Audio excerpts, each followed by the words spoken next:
We have 4 simple rules. Number 1, we don't discuss politics, ever. Number 2, this is not a religious channel, and while you might hear people say, God bless you, or I'm going to pray for you, or I wouldn't have gotten through this without my faith, that's fine. What's not fine is to say, my God is better than your God, or here's why you're not getting into heaven. It's not going to fly. Number 3, we believe wholeheartedly if you can't control your tongue, then you can't control your life. So while on board, there's not going to be any cursing in the live chat, period. And number 4, there is no room for mean people on the lifeboat.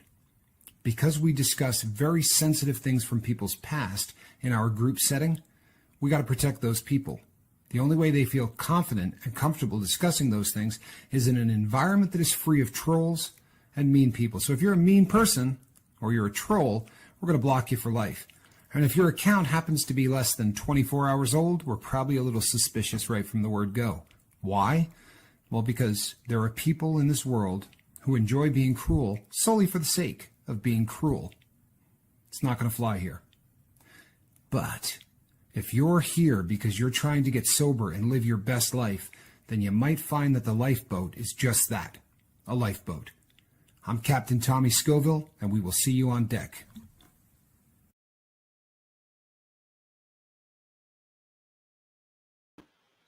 Hey, everybody. I'm Tommy, and you are on the lifeboat. Hope you're having a great day. Good start to the week.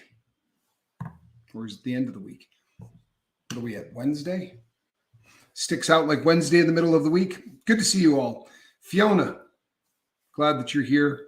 I'm sure you're going to be laying low. Thoughts and prayers to Fiona's family in the passing of her grandmother. She has gone to a better place, to be sure, but doesn't make it easier for the family. This is something I know a little something about, and it's hard. So thoughts and prayers.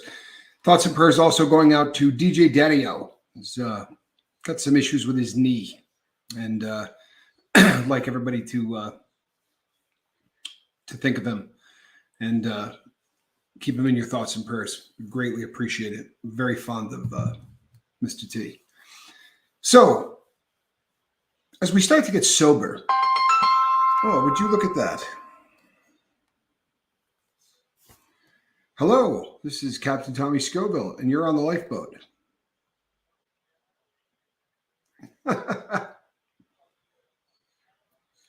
I love you. Sorry, folks, I had to take that. It was a family member. Let me put this on vibrate, shall we? So when we decide to get sober, regardless of how you do it, whether or not you go with 3 steps, 12 steps, whatever the process is, there is a period of time where you have to realize and you have to come to grips with the fact that you have no control over the substance of your choice, whether it's booze or coke or heroin or whatever, opiates. We have to come to that realization that we have no power over that substance. There are a lot of people that wrestle with this in a really big way because powerlessness, being powerless over anything, sucks. Coming to the conclusion that we can't handle something that the rest of the world seems to be able to handle is a very difficult thing. Truthfully, we're blessed.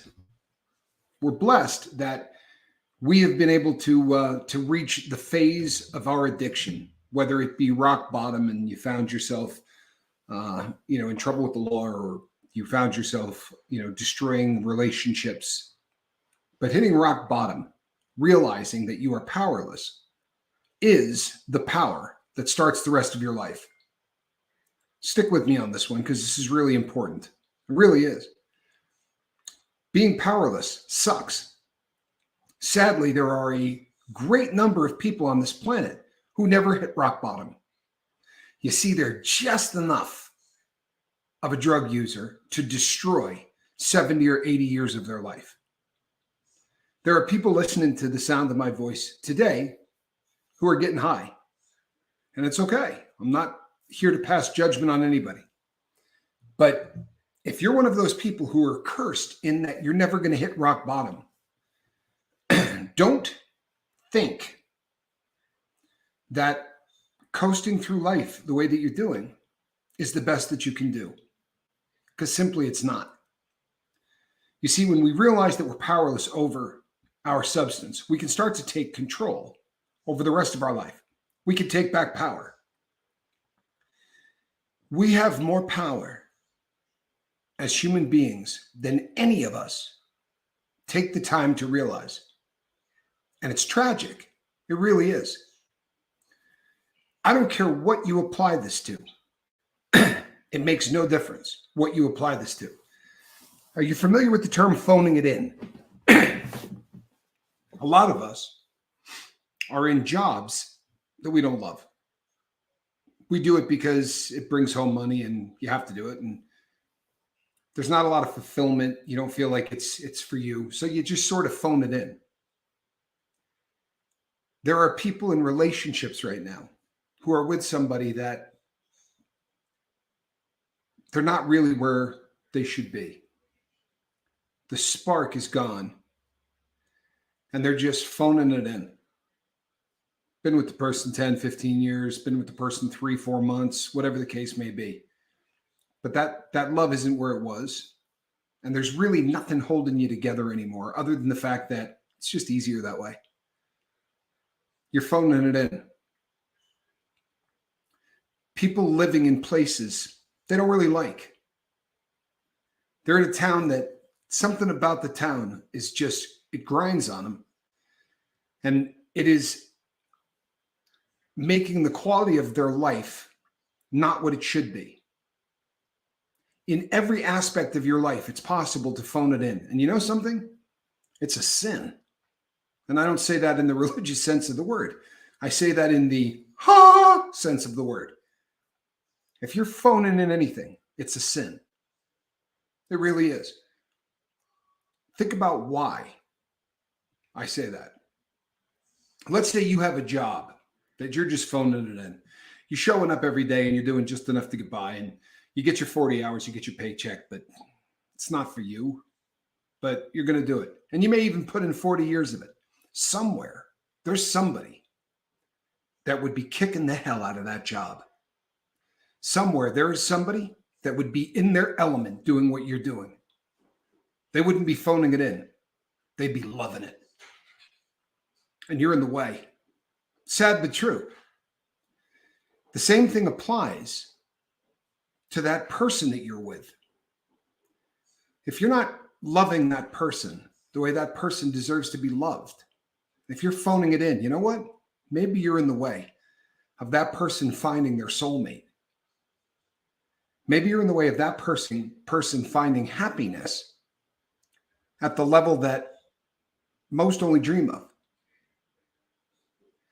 Maybe the town that you're living in, the house that you're renting, or the mortgage that you have, there's somebody that's going to hit that town and go, this place is heaven. But if it's not your heaven, get out. You have the power to change every aspect of your life. Once you come to grips with this drug thing. You say, I'm 50 years old, Tommy. Not like I'm going to start a new job today. Why not? Why not? Seriously. Maybe you won't make the same money. But if money is more important to you than happiness or contentment, then you got a problem. That's a whole hell of a lot bigger than that job. If your health isn't where it should be, if your appearance isn't where you want it, you have the opportunity to take control over whatever part of your life you want to. Sadly, a lot of us, especially in recovery, when we come to the realization that we're powerless over our substance of choice, sometimes we let that get into the rest of our lives. And we start walking through life powerless. That's not how it's supposed to go down. If you realize that you are powerless over opiates, take back the power in your life by removing that crap from your existence. If it's alcohol, stop drinking it. Stop drinking it. Had a trainee human 5 months in one day today. 5 months in one day. Doesn't mean that all of a sudden he discovered that I've got power over alcohol or I have power over drugs. No, I have power over me. I have the ability to control my destiny. As long as I keep that heroin out of the picture, I can do anything I want to do. And every day I realize that more and more. Truthfully, every day I'm coming to the realization that there's nothing that's going to stand in the way of me getting the things that I want and being happy. If it's in the way, I'm going to remove it. I have the power to control every aspect of my life. You know what? If you're miserable where you are, go live on a beach. Go live in the mountains. Go do whatever you want to do. But see, the reason that we get high, as I've said so many times, dope's a symptom. You understand? Dope isn't the problem, it's a symptom. The problem is an emotion that we can't control. Powerless over the emotion that we can't control. Something happens to us at some point in our life, and a snapshot is taken. And that snapshot lodges itself in a part of our brain that is more powerful than almost any part of our brain. Long-term memories are absolutely remarkable in their ability to haunt you for the rest of your life. So what we do is we try to dull that snapshot. We try to make that emotion go away. And we do it by controlling the other aspects of our lives with a chemical. We use a chemical to make us feel something else. Trouble is, we continue to use that chemical. And then what happens is your receptors go, damn, that's a lot of dopamine, right? This is more dopamine than we should possibly be having. So your receptors start to change how they act. And I don't care what drug you're doing, by the way. This is the same phenomenon with all of them. It says, this is too much of a good thing. We're not gonna release as much feel-good chemical. When you give us a gram of this stuff, we're not gonna keep letting you do this. It's gonna kill you. So what do? Well, we like that feeling. We like that level of dopamine, right? That's good. So if the gram doesn't get it done anymore, we up that to about 1.5 grams. And for a while, we're right back where we want to be. And then your receptors go, not good. So it shuts down again. And now it takes 2 grams to get to that same level. This is tolerance, right? We all understand this concept. But I think a lot of times when people say tolerance, you figure, you know what? I can handle a lot of booze or I can handle a lot of drugs. It's not that simple. It really is your body saying, this isn't healthy. We're not going to allow you to continue doing what you're doing. This is too much dopamine. This is too much whatever, right? Because there are different drugs, brain chemistry drugs released depending on your substance of choice. But we continue to up the level to get the same effect. I'm here to tell you that if you say, I'm not doing this crap anymore, all you need to do is figure out how to flip that receptor without drugs. For real. I just finished a restoration. I told you guys the story. I just finished a restoration on a woman's watch. This watch is 150 years old. It's been in her family all of that time. It's been passed down and passed down. And her family probably had a little coin at one time because this is a really beautiful, beautiful timepiece. It's made of solid gold and it has a beautiful engraving. It was a woman's watch. The satisfaction I got out of bringing that thing back from the dead with a movement from the same era, restoring that thing gave me a kick that heroin used to. I called her yesterday, told her the whole story, and the woman was so excited. She said, I swear to you, this just made my year. I was going to take that thing and I was going to put a 1970 movement in it with a little movement holder and all of that so that the watch could at least be functional and she could pull it out and it would look the part. Instead, I held out. You know why? Because I was phoning it in. If I had put in a movement from the 70s and made that thing look just the way it was absolutely supposed to, I would have been phoning it in. I'm not going to phone in anything anymore. And I'll be really honest, I phone in some lifeboat shows too. You know, you do enough of these things. Sometimes you phone it in. There are certain subjects that you can bring up and I could talk about for an hour. You know, there's enough in the reserve that I can talk about a lot of different things for an hour. But putting your heart into the things that you do, if you're not doing it, stop. Don't phone it in. Give somebody else a chance. Somebody that wants it. It's counterintuitive. It really is, because we think that these things just affect us, but they don't. They don't at all. You living from the effect of a snapshot that did something to you in your memory bank 30 or 40 years ago sends out those ripples that we talked about in the wrong direction. You got a significant other that's saying, what's wrong with me that this person just doesn't love me anymore? That sucks. That sucks. And it's difficult for people to understand. If your substance of choice is opiates, you're going to get to a point where you don't have a libido. That's absolutely a stone cold fact. That if you do opiates long enough, you just stop caring about that. It's one of the effects of the substance. And there are many substances that do that. And you can go in the other direction. If your substance of choice is methamphetamine, oh, your libido will be rock solid. But your brain will start doing to you in the exact same way that tolerance happens. The same thing will happen to you with your libido. Making love to the person that you used to care about. All of a sudden, your brain's going, I'm not dumping out that much feel-good chemical. It's not healthy. So now people start doing all kinds of crazy things to try to get the same effect. They start cheating. They assume that maybe they just don't feel that way because it's that person. Or maybe they need to do 3 or 4 drugs and bring a third person in. Phoning it in life is handing your power to the gutter.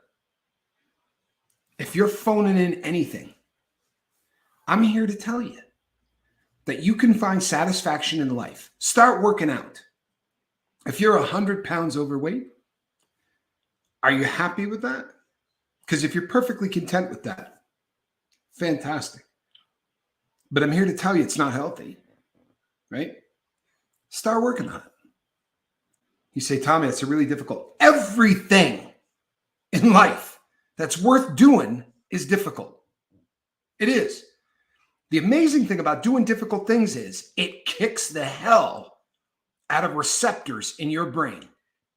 The satisfaction that Alan Ballantyne got from losing half of his body weight is still getting that man high a year later. Do you understand? Reworking your life as a sober individual, taking control and bringing the power back into your life. What that means is the receptors are going to start doing what they used to do when you had dope coursing through your blood. You're going to start feeling content. You're going to start feeling happy. And when you get to a point where you're content in life, you will not think about your drug of choice, because your drug of choice was there to pretend that you were content for 8 hours. Right? 4 shots of booze made you feel okay for a few hours. A shot of heroin made you feel good for 12 hours. It's fake. The really sad thing about living that way, because you can, right? There are rock stars that do it. They got the money. You don't become what you're supposed to become. I don't care whether or not you believe in Jesus, or you believe in Buddha, or you believe in anything or nothing. We're not designed to phone it in. We're not designed to hit 80 years old and say, I didn't really do much. I phoned it in. Didn't really like what I was doing for work. I stayed with somebody that I probably didn't care much for. Those ripples go generations deep. You understand that? The responsibility to put that damn gas mask on your face before you put it on anyone else's is massive. Taking the power back in your life will affect so many people. It's probably difficult to wrap your brain around. Certainly, logic will kick in and say, well, obviously it's going to affect my children. Yep, it is. It's also going to affect who they marry. It's also going to affect their children and who those children marry. It will affect how people view the country that they live in, the town that they live in, the neighborhood that they live in, the jobs that they do. One sober person changes the world in a really big way. Just stopping the chemical creates a ripple that goes out in ways that you cannot imagine. Well, you see it on the boat all the time. Or you go over to the lifeboat group page and somebody puts a picture up of them playing with their kids. That doesn't happen when you're a drug addict. But if you take back the power in your life, the ripples that you will send out, see, all of a sudden, you're not just a sober person. That's a good thing. It's base camp, right? Base camp. Then you start climbing the Everest of your life and you start affecting people in ways that you just can't imagine. My brother eats peppers. The guy's a pepper eater. That's what he does. If you've never gone over to Chase the Heat, you'll never see anybody consume capsaicin with less of an effect. My brother's superpower is the ability to talk to you like I'm talking to you now after eating millions of Scoville units that would put you in a fit that would cause you to call 911. You can watch people eating tubes of terror who call 911 all over the net. Why do I bring this up? Because when my brother got sober, people watching his channel send emails that say, "You saved my life." Does that make you shake your head or scratch it? Do you say, how's that possible? Because when you don't phone it in, you will affect people in ways that you can't imagine.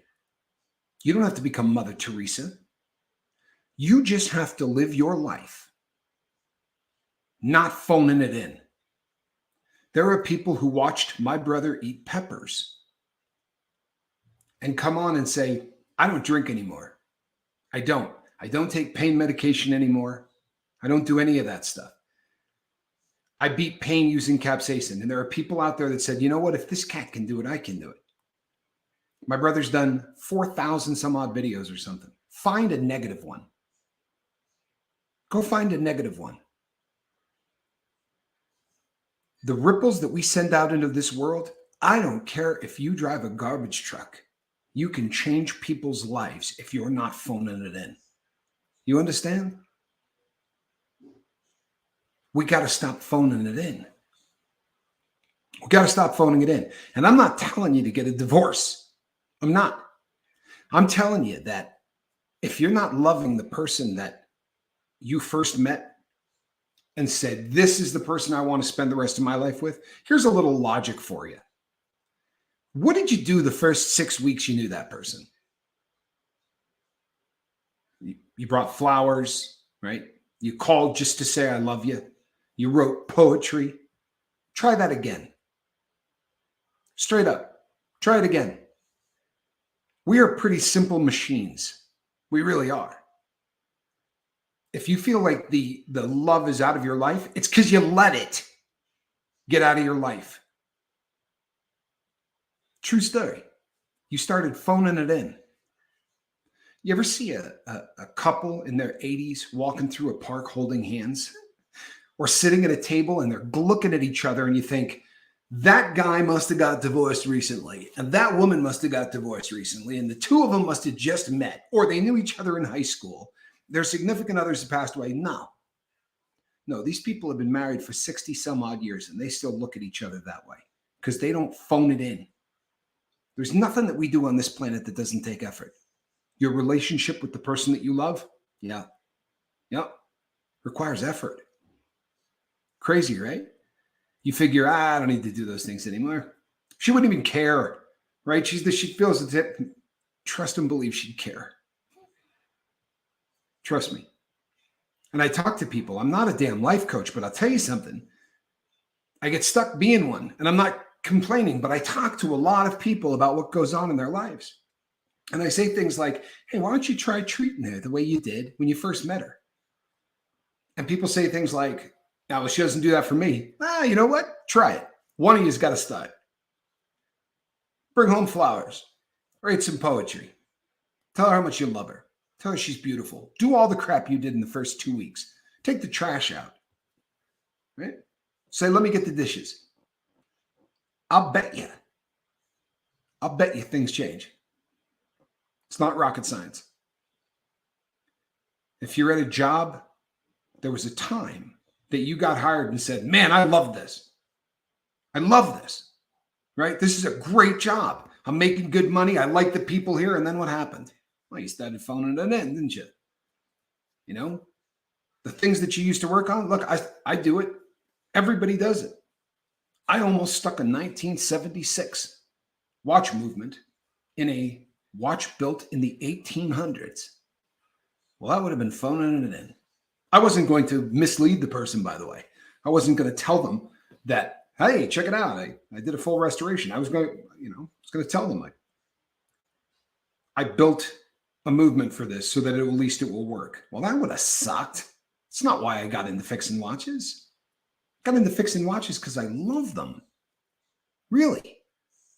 I have a passion for those that probably don't make sense to a lot of people. But you know something? Your passions probably wouldn't make a lot of sense to me either. But if you're losing the passion for the things that you used to do, guess what? You can get them back. It's not magic. If you're waiting for something to just make you feel that way, you realize that if I raise my voice and I start doing this and I start going like that, physiologically, things change in your body. If I sit back like this and I do the video this way, I'm phoning it in. If I lean forward and I stare at that little light and I communicate to people, more people are going to hit the thumbs up button. I'm going to get more things that say, that was just a great video. It's not rocket science. It really isn't. Everything you do requires passion. That's power. That's taking the power back in your life. Sadly, most of us just seem to have given up on that. And maybe it's because we spent so much of our life using a chemical to feel good that we don't realize we can feel great without them. I can pick people out of the lifeboat. And I always feel strange doing this because I don't ask permission from people and I shouldn't. But you ever read any of the comments from M. Hunt when his daughter is coming over for the weekend? That man's high. There's no two ways about it. He's flying. Buddha's the same way. When he talks about his daughter, we all know, you've seen what happens when Swiss Vape starts talking about his daughter. There's so much love and there's so much passion there. I'm here to tell you that if that isn't happening in every aspect of your life, then you're in relapse. Doesn't mean you're going to get high. But start engineering your life so that the passion that you feel for what you love the most, there's no reason you can't do that in everything you do. For real. I stopped working out. People, if you had any idea how much working out I did, I mean, I probably worked out, without exaggeration, about 28 hours a week when I was incarcerated. And that doesn't count the 3 to 4 hours a day that I walked. It was a huge part of my existence. And you know what? I felt good. I mean, physically, I felt good. But then I got into the real world, and I'm not trying to kill time. I've got a full-time gig, right? With a better time. And I certainly have a full-time gig with the lifeboat.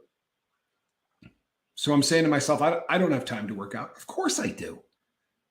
Of course I do. If a doctor said, this is when you need to come in for chemo, I'd make time, right? You show me what somebody spends their time on, and I'll show you what they care about. I have downtime. There's time that I'm not doing things that I could be doing other things, that I could be working out. You only got to etch out an hour a day. I don't have to work out 28 hours a week. But today, I busted out the old push-up bars and started doing a little working out, realized that the days of doing 50 of those things are over. I am not in the physical shape that I was in by a far cry. But if you want to change who you are, change who you are. Change. Think it's magic? It's not. If you're unhappy with your physical appearance, write down on a piece of paper, what about your physical appearance you don't like? Physical appearance shouldn't be a huge thing. It really shouldn't. But it is. Because if you look in the mirror and you're unhappy at what you see, it's going to trickle into every aspect of your life. So the biggest addiction on the planet, they have been telling us forever, is food addiction, is sugar. The biggest. I think the phone now may be bigger, but they tell us it's sugar. It's not rocket science either. Figure out how many calories you're taking in a day. Whack it by about 1,000 calories a day. Is it difficult to do? You bet it is. And I'll tell you why. Because there is a part of you that is the brain body, or the body brain, depending on how you want to look at it. We've all been here. You know exactly what I'm talking about. You say, you know what? I'm done smoking cigarettes. I'm never going to do this again. This is bad for you. Monday, I'm done. That's it. I quit on Monday. And then Monday morning comes around and you go, you know what? Monday's a hump day to try to quit smoking cigarettes because Mondays suck. I can't stand Mondays. It's the worst day at the office, right? So the the brain body starts saying, you don't have to do that today, Tommy. Monday's a terrible day to quit. You can quit tomorrow.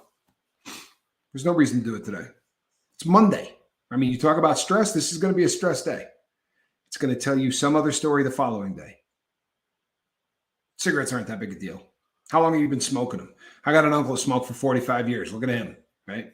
A lot of people smoke forever. It's the same thing in every single aspect of your life until it isn't.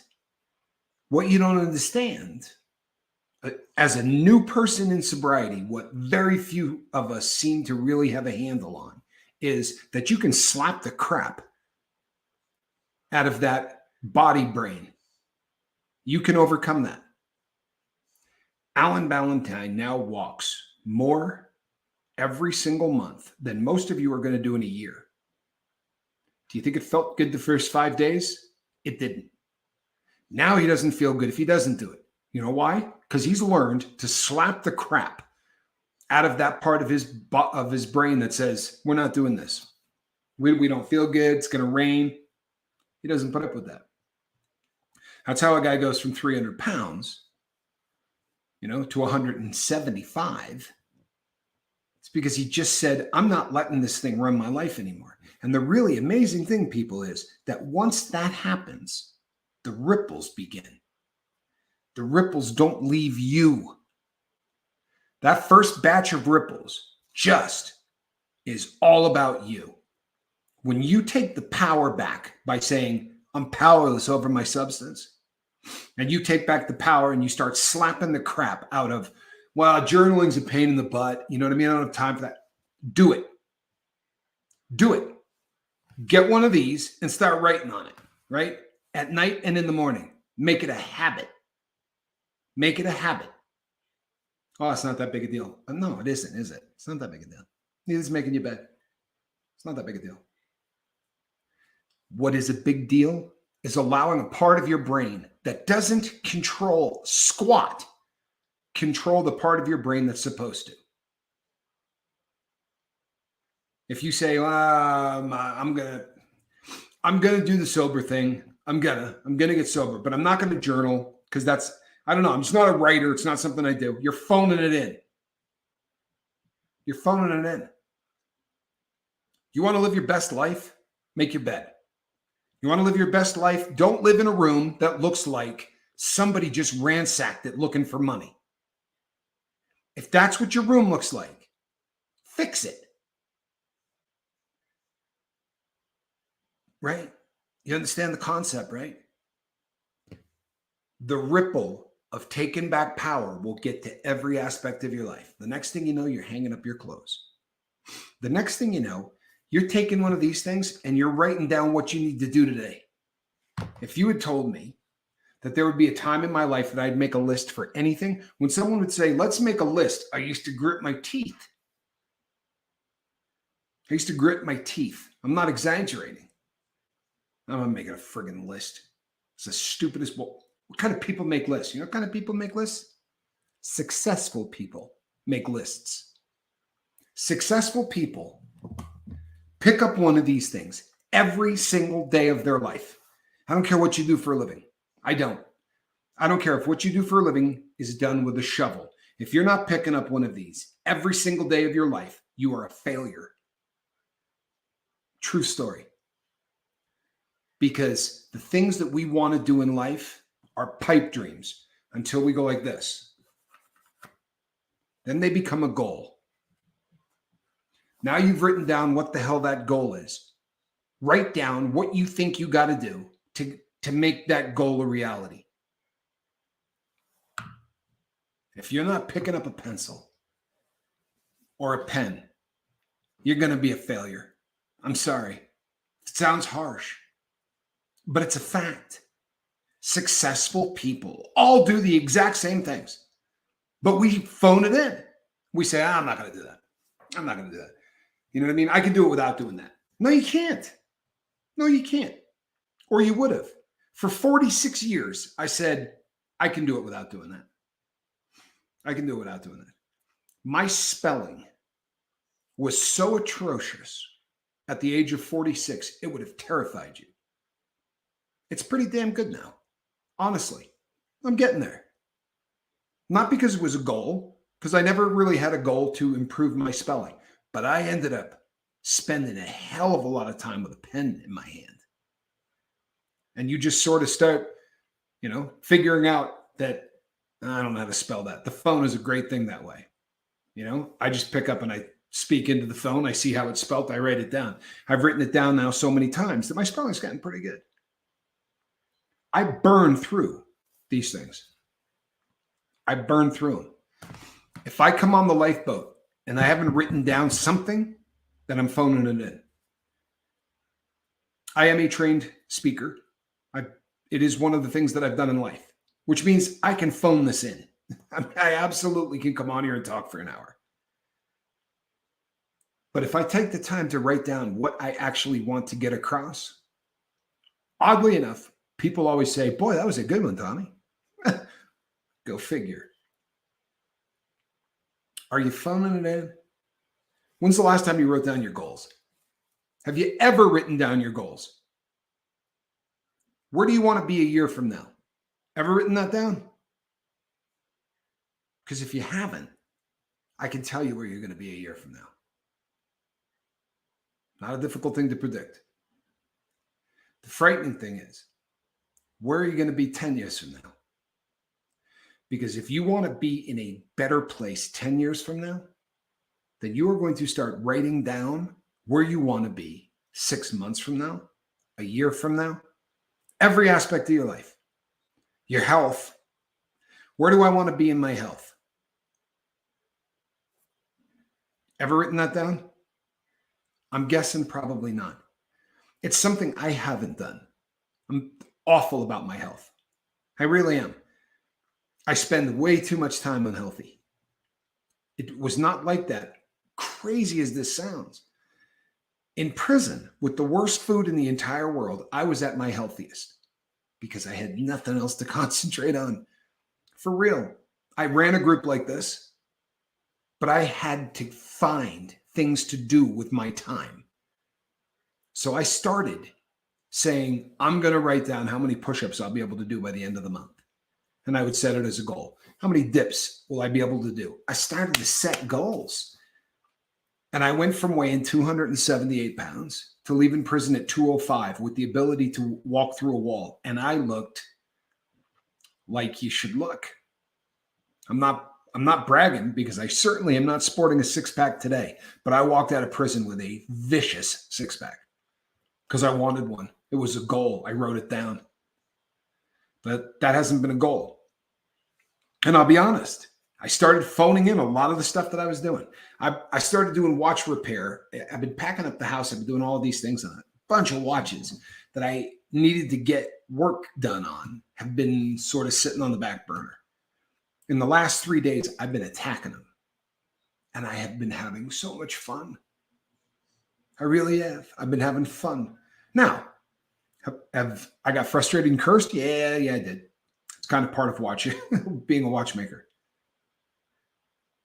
But if I get satisfaction in my life from things that have nothing to do with drugs, I'm not in relapse. I'm moving that way. If I'm not getting satisfaction in the things that I'm doing in my life, I'm going to find a drug to give me satisfaction. Let me say that again. And this time, let me rephrase it. If you don't find satisfaction in the things that you're doing in life, then you're going to find a drug to give you satisfaction. Get it? Pretty simple stuff. Now, how do we do that? We write down things.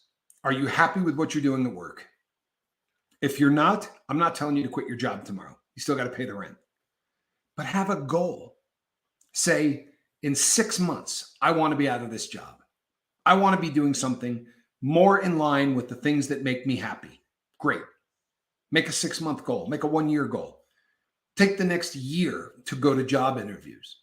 Set a goal. I'm going to go to 5 job interviews a month for the next year until I walk into one and I hear, ah, and I think, this is where I want to be. This is what I want to be doing. And I got news for you. If you walk in that day and you're happy as hell, write down why you're happy as hell. Go to your journal and write it down. So that 6 months later, when you think this job sucks, go back and read why it was awesome the first day you went there. Journaling is just such an amazing thing. It really is. Go back and read what you wrote about the girl that you met when you were wildly in love with her. For real. Currently, my heart is bleeding for Fiona. It really is. You know, this has been a very tough time for her family. And I've been writing and journaling. And I feel so guilty that I can't go there and help. It's part of my past that I can do nothing about. Sadly, that country is never going to let me in it. Right? So I couldn't go do anything to help. But I've been reading a lot of things that I wrote when the two of us first started hanging out. And it really becomes easy to phone in everything. The more you become accustomed to somebody, right? Familiarity breeds contempt. The lifeboat. It's easy to phone it in here. It is. It's easy to start going, oh, you know what? I'm going to work on a watch until 5 minutes before the lifeboat, and then I'll just come up with something to talk about for an hour. These things should really be about helping people. If I can't do that, I should find someone else to sit in this chair that can. But I'll tell you something. I'm having a ball right now. I really am. I'm having a lot of fun on this one. And when this one's over, I'm going to feel satisfaction from it. And this entire week, I haven't phoned them in. I've been pretty happy with what I've been doing on the lifeboat this week. See, the beginning of this week, I started to look at my life. I started to look at what I'm doing with it. And the concept of phoning it in started to be something that I spent a lot more time thinking about. Sadly, I phoned it in for 46 years. I did. I phoned it in for 46 years in every aspect of my life. I did just enough so that I could get high and feel good. You realize that if I had attacked everything I was doing, I would have felt good. I wouldn't have needed to get high. And I would have enough money right now to buy Miami. I blew fortunes trying to get something that's free. Think about that. Think of how much money you've blown trying to get something that they give away. Yeah. Stone cold fact. You can be happier without drugs than you can be with drugs. If that sounds absolutely shocking to you, I don't blame you. The funniest thing to me, and not funny haha, but if you talk to a couple of thousand people a year about getting sober, do you know what the absolutely overwhelming, predictable first statement you're going to get from every single person who quits? Fun's over. That's what everybody believes. Now the fun's over. We have been brainwashed into believing that we can't have fun without drugs. You're going to reach a point in sobriety where you realize that drugs kept you from having fun. It's a really weird concept. It really is. Today is the 19th of April, if I'm not mistaken. It is the 19th of April. It's funny because this watch doesn't have a date, but it's the 19th of April. Albert Hoffman took LSD intentionally on April the 19th, I think 1943. He was the first person to ever intentionally take lysergic. People had done it by dosing themselves, by accident. But the first person to ever take it intentionally was Albert Hoffman. I think that there's something, the idea behind LSD was to expand the mind. It was not designed to make people happy. It was designed to be used to expand the mind so that they would be happy when they weren't on it. You understand? Truthfully, so many drugs in that class were intended not to get you happy while you're on it, but to teach you how to be happy when you're off of it. There's a whole movement of people that are working with people coming back from war. We've done shows on it with psilocybin, with ketamine, with MDMA. It is possible to be happier without drugs than you ever were with, to a factor of 1,000. You just got to find what drives you, what that passion is. And if it's not what you're doing, change. Because phoning it in is a sin. It's not fair to you, and it sure as hell isn't fair to the planet. For real. You're screwing this planet up. People phoning it in are making this place awful. Awful. Ever go to the Department of Motor Vehicles and get a person that's phoning it in? I went to the Department of Motor Vehicles recently, and the person wasn't phoning it in. This person bent over backwards to help me. It was still frustrating. I hate the Department of Motor Vehicles. But not because of this person, because of how long it took to get to this person.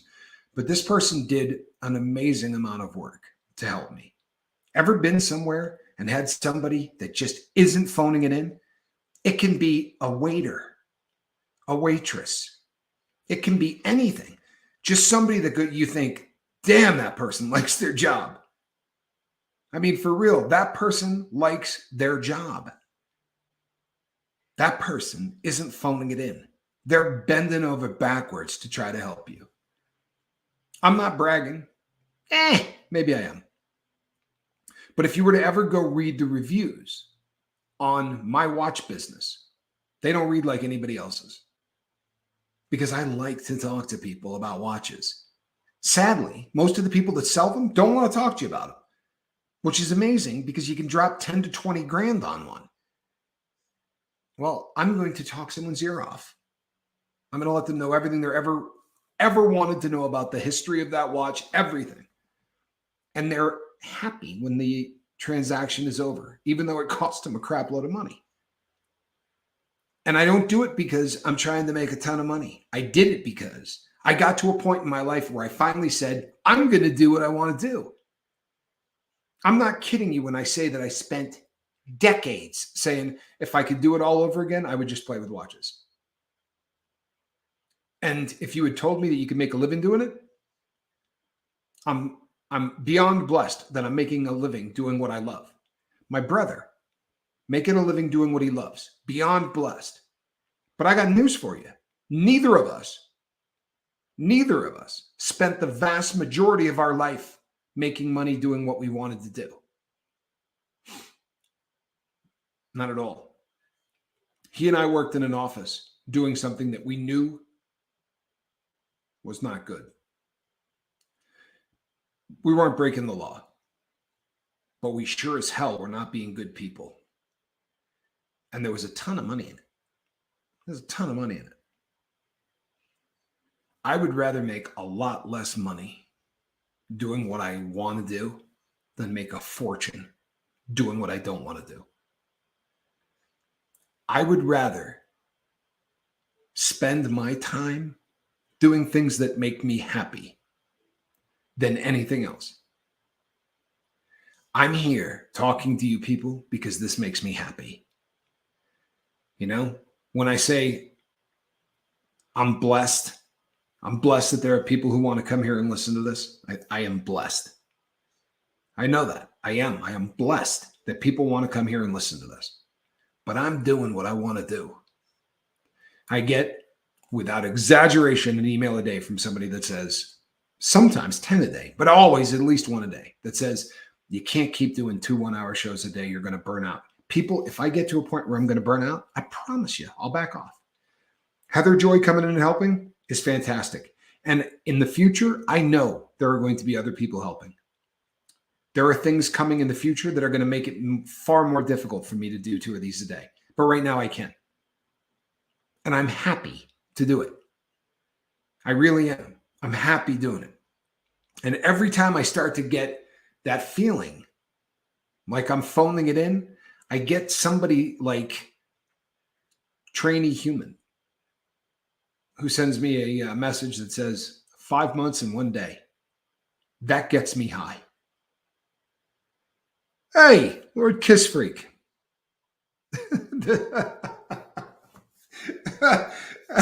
I was about to thank him until I read that message. The Scoville Brothers Stroming Fund. Oh, what have you done? I thought we weren't going to do it. Didn't we agree that we weren't doing Stroming? You know, so I what I said was when we hit 4,000 subscribers on the channel, that I will do Stroming.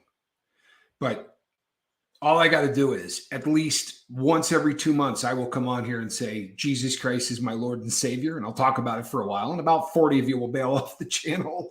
Then I'll come on here and I'll tell you that I think that the president is an absolute jackass for what he's doing on the border. And another 20 of you will leave. And I'll never have to eat Stroming. And all for just telling the truth. Can't beat that with a stick. If I was forced with a choice between a dirty all-day job that was high pay with an office job that maybe paid less, I'd rather have the office job. Well dressed, my good clothes, all that. You know what it's about? It's about being happy doing what you're doing. I'm never going to make $1 on the lifeboat, and it is a full-time job, but I love it. I really do. I love it. And I love watches more than almost anything on the planet. But on a once every week or 2 weeks, one of my loved ones says to me, if you had to give up one, which one would you give up? I think because they hope that maybe someday I will give up one. I couldn't give up the lifeboat. I couldn't. I get high on the lifeboat. This is my drug of choice. I don't see me being able to stop doing this. I would love someday to be in a position where there are 5 speakers. You know what I mean? Where there are people that come out of the woodwork that would like to take a show and have the ability to do it. And I think that would be awesome.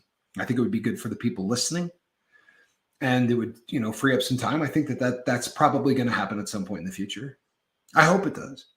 If it doesn't, I will keep doing 2 a day for as long as I can. And if I start getting burnt out, then I'll cut back for a while. I promise. But I'm not going to burn out and then walk away. If that's what the concerns, you don't have to send me that email anymore. I promise. I promise. Wow. A woman just walked by my window, and she must be walking every single dog in the neighborhood. I've never I wish I could have turned this around. And that woman, I bet she had 9 dogs. That's a lot of leashes right there. Hopefully she does that for a living. You can't possibly have that many dogs. By the way, Full of Hope has been educating me on how to speak like I'm from that part of the world. My Tucson is fading away in the background. Systroming Fund, I agree. Seventh Son. You know what? I was rebuilding a watch. I was doing a watch restoration for Seventh Son. I'm going to put that on the back burner. All right. At 5,000 subs, will you eat Vegemite? No. I'll tell you what. If the lifeboat ever gets a silver play button, I will eat Vegemite every day for 2 weeks. How's that? I said it. It's not going to happen. But if I ever hang a silver play button on the wall, I'll eat Vegemite every day for 2 weeks. You heard it here. People, how about doing me a favor? What do you think? Did I phone it in today? Seriously. Do you think I phoned this in? Then hit the thumbs up on the way out. Huh? You want to help the boat? Hit the thumbs up on the way out. Leave a message. Charlie can't do it all alone, although he damn near tries.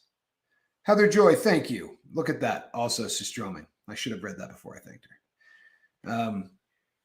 Yeah, we'll end up eating some Systroming. I'll hit 4,000 and I'll eat some Systroming. Yeah, I didn't phone this in, people. I didn't. This is a show that I am passionate as hell about. I really am. Take your power back. Take your power back. Be happy. You can be happier without drugs than you ever were with drugs. And if you don't believe that, I really feel bad for you. I really do. But I know that the day is coming where that reality will sink in. And boy, oh boy, what a day. Because that's a hell of a day. I promise you it is. Well, people, I'm going to be back about 11 hours from now. And this here, can we get a yawn out of you? Come on, give me a yawn. This is a cat in a basket. Say goodnight, squirrel. Boy, she is sound asleep. Look at that. That is a happy cat, even with the light in her face. All right. Thanks, everybody. We'll see you on the other side. Squirrel, you're a star.